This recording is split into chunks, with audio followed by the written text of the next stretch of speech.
নমস্কার বন্ধুরা, আমি বিশ্বজিৎ আর আপনারা দেখছেন আমাদের ইউটিউব চ্যানেল নিফটি প্রেডিকশন বা টুমরো। আজকের ভিডিওতে আমরা আলোচনা করব নিফটি, ব্যাংক নিফটি এবং সেন্সেক্সকে নিয়ে। দেখার চেষ্টা করব যে আগামীকালকের জন্য কিভাবে ইন্টারডে ট্রেডিং সেটা প্ল্যান করা যেতে পারে।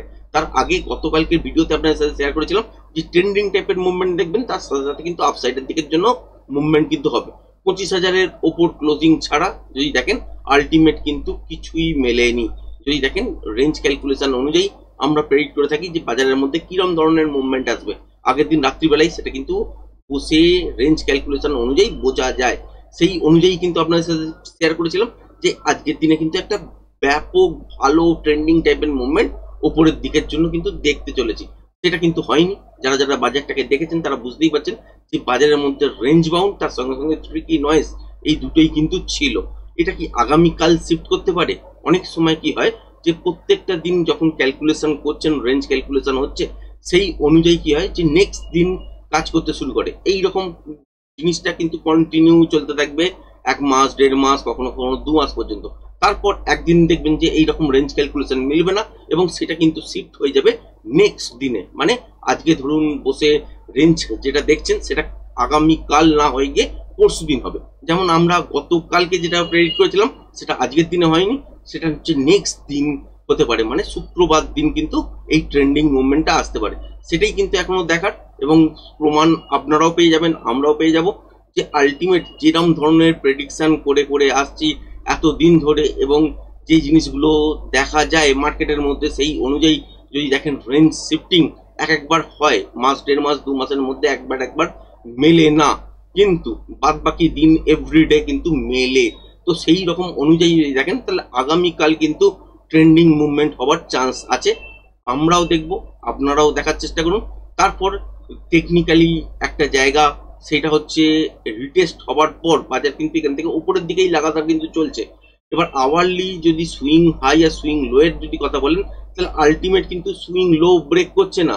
আজকের দিনে 25,000-এর ওপরে গিয়েও ক্লোজিং হয়েছে, কিন্তু একটা ভালো মুভমেন্ট পাইনি।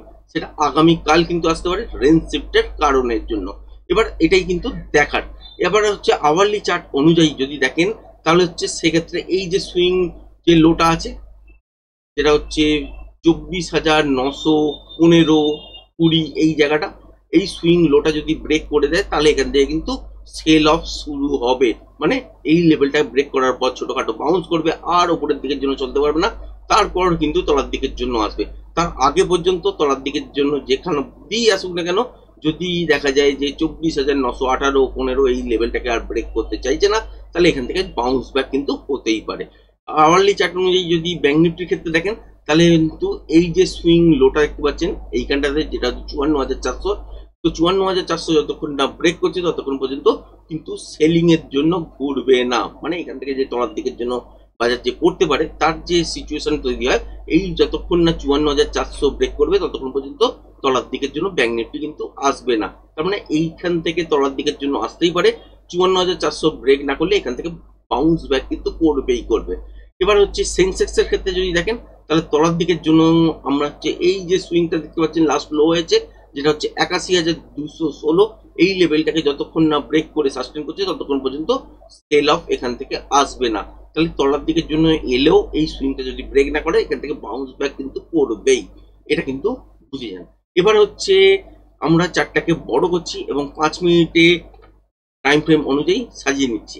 নেওয়ার পরে এখানে কি দেখতে পাচ্ছি যে আলটিমেট এখানে যে মুভটা আমরা দেখতে পাচ্ছি সেই মুভমেন্ট অনুযায়ী যদি দেখেন যে বাজারের মধ্যে ট্রিকি নয়েজ এত বেশি ছিল যে এখানে কিন্তু ট্রেড করা সেরকম ভাবে কিন্তু সম্ভব হয়নি। কালকের দিনের জন্য কি হতে পারে? কালকের দিনের জন্য এই এখানে একটা ছোট্ট একটা প্যাটার্ন হয়েছে, সেই অনুযায়ী কিন্তু তলার দিকের জন্য আসতে পারে। কোন জায়গাটা টার্গেট করতে পারে? একটা হচ্ছে ঠিক এই জায়গাটা, যেটা হচ্ছে 24,950-57, এই জায়গাটার কাছাকাছি। এখান থেকে যদি উপরের দিকের জন্য মুভ হয় বা ইন্টারডে ফ্রেশ প্রাইজেকশন অনুযায়ী উপরের দিকের জন্য কোনো রকম প্যাটার্ন তৈরি হয়, সেই অনুযায়ী কিন্তু আমরা trading set up intraday set করবো। এখান থেকে উপরের দিকে যাবার যদি জায়গা দেখেন মোটামুটি কিন্তু কমপ্লিট, মানে হচ্ছে 25,037-40 এই পর্যন্তই যাবার জায়গা ছিল, তো মোটামুটি কিন্তু কমপ্লিট। এবার এখান থেকে কি দেখা যেতে পারে? গ্যাপ ডাউনের সঙ্গে খুলতে পারে, ইন্টারডেতে ফ্রেশ প্রাইস অ্যাকশন অনুযায়ী প্যাটার্ন তৈরি করবে, তারপরে কিন্তু একটা মুভমেন্ট পাবেন বা ইম্পালসিভ টাইপের মুভমেন্ট হবে। একদম সারাদিন ধরে একই দিকে বাজার কিন্তু চলবে, এরকম টাইপের একটা মুভমেন্ট কিন্তু হতে পারে। এবার তার আগে তলার দিকের জন্য গ্যাপ ডাউনে খুলতে পারে, ফ্ল্যাট খুলেও তলার দিকের জন্য আসতে পারে, স্ক্যাল্পিং আকারে একটা ট্রেডও বেরোতে পারে। আবার এই লেভেলটার কাছাকাছি যদি গ্যাপ ডাউনে খুলে যদি তলার দিকে আসে, তাহলে এই সুইং লোটার কাছাকাছি যেটা হচ্ছে 24,915 এই জায়গাটার কাছাকাছি পর্যন্ত বাজার আসতে পারে। এর তলায় যদি চলতে শুরু করে বা এইখানে একটু বড় সড়ো গ্যাপ ডাউন যদি হয়ে যায়, তাহলে আলটিমেট এই গ্যাপটাকেও ফিল করবে। সেক্ষেত্রে ইন্টারডে ফ্রেশ প্রাইস অ্যাকশন অনুযায়ী আপনাকে বাজারের মধ্যে প্যাটার্ন দেখতে হবে, সেই অনুযায়ী ট্রেডিং সেটআপ বেরোলে তাহলে কিন্তু কাজ করতে হবে। এছাড়া কিন্তু আজকের দিনের জন্য আর বিশেষ কিছু বলার নেই নিফটি সম্পর্কে। ব্যাংক নিফটির ক্ষেত্রে যদি দেখেন সিচুয়েশন হচ্ছে সেই রকম টাইপেরই। ব্যাংক নিফটিতেও কিন্তু এটা আওয়ারলি চার্ট খোলা আছে, 5 মিনিটের টাইম ফ্রেমে সুইচ করছি এবং এখানে কি দেখতে পাচ্ছি যে তলার দিকের জন্য মুক্ত ঘুরিয়েছে, আসতেই পারে তলার দিকের জন্য আসতে পারে। এবং কত দূর পর্যন্ত আসতে পারে, এক হচ্ছে এই জায়গাটার কাছাকাছি যেটা হচ্ছে 54,530-25 এই জায়গাটার কাছাকাছি। এই লেভেলটার মধ্যে যদি আটকে যায়, তারপর ইন্টারডেতে ফ্রেশ প্রাইস অ্যাকশন অনুযায়ী প্যাটার্ন তৈরি হবে, সেই প্যাটার্ন অনুযায়ী কিন্তু মুভমেন্ট পাবেন।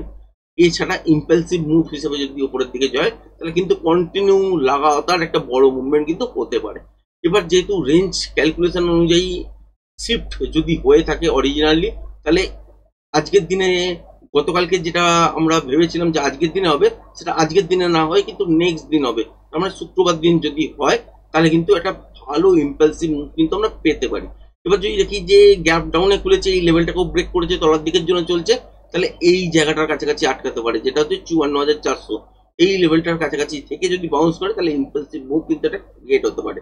এছাড়া কিন্তু বলার কিছু নেই। এবার যদি আপসাইডের দিকের জন্য দেখেন, তাহলে যতক্ষণ না 54,760 ঠিক এই লেভেলটার উপরে গিয়ে বাজার সাস্টেন করছে, ততক্ষণ পর্যন্ত একটা মোমেন্টাম আপসাইডের দিকের জন্য আসবে না। এবার হচ্ছে আমরা সেন্সেক্স দেখে নিই। সেন্সেক্স অনুযায়ী আমরা কি দেখতে পাচ্ছি যে বাজারের মধ্যে আওয়ারলি চার্ট অনুযায়ী এই সুইংটা ব্রেক করলে ট্রেন্ড কিন্তু চেঞ্জ হতে শুরু করবে। তার আগে পর্যন্ত 5 মিনিটের টাইম ফ্রেম অনুযায়ী যদি দেখেন, তাহলে এইখানেও একটা প্যাটার্ন ইন্টারডেতে তৈরি করেছে, সেই অনুযায়ী তলার দিকে আসা উচিত। এবং যদি এইখানটাতে গিয়ে আটকে যায়, যেটা হচ্ছে 81,368, তাহলে ইম্পালসিভ মুভ এখান থেকে শুরু হতে পারে আপসাইডের দিকের জন্য, বা প্যাটার্ন অনুযায়ী তৈরি হতে পারে। সেটা ইন্ট্রাডে ফ্রেশ প্রাইস অ্যাকশন দেখার পরেই কিন্তু বুঝতে পারবেন। তার আগে এখান থেকে যেটুকুনি বোঝা যাচ্ছে, সেটা যদি ওপর দিকে আর এই যে সুইং হাইটা দেখতে পাচ্ছেন, যেটা হচ্ছে 81,640, এই লেভেলটা যতক্ষণ না ব্রেক হচ্ছে, ততক্ষণ পর্যন্ত আপসাইডের দিকের জন্য কোনো মোমেন্টাম আসবে না। সেই অনুযায়ী কিন্তু তলার দিকের জন্য ডিপ নিতেই পারে বা গ্যাপ ডাউনের সঙ্গে খুলতেই পারে। যদি এই লেভেলটার মধ্যে আটকে যায়, তাহলে এখান থেকে কিন্তু একটা ইম্পালসিভ মুভ বা প্যাটার্ন ওয়াইজ মুভ আপসাইডের দিকের জন্য দেখতে পারেন। এবার যদি দেখা যায় যে এই লেভেলটাকেও ব্রেক করে চলেছে, তাহলে এই সুইং লোটা কিন্তু খেয়াল রাখবেন, যেটা হচ্ছে 81,216 এর কাছাকাছি গিয়ে আটকাবে। আটকানোর পর এখান থেকে আপসাইডের দিকের জন্য কোনো প্যাটার্ন তৈরি হচ্ছে কিনা, সেটা ইন্টারডে ফ্রেশ প্রাইস অ্যাকশন অনুযায়ী বুঝতে হবে। তারপর সেই অনুযায়ী প্রজেকশন লেভেল ড্র হবে।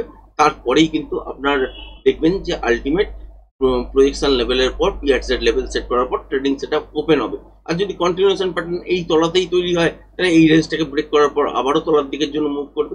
তার আগে এখনো পর্যন্ত এইটুকুনি ভাববেন যে প্রত্যেকটা দিনের যে মুভ হচ্ছে, এই লেভেলটাকে ব্রেক করে দিলে মুশকিল কিন্তু আছে, ট্রেন্ডটা কিন্তু চেঞ্জ হতে থাকবে।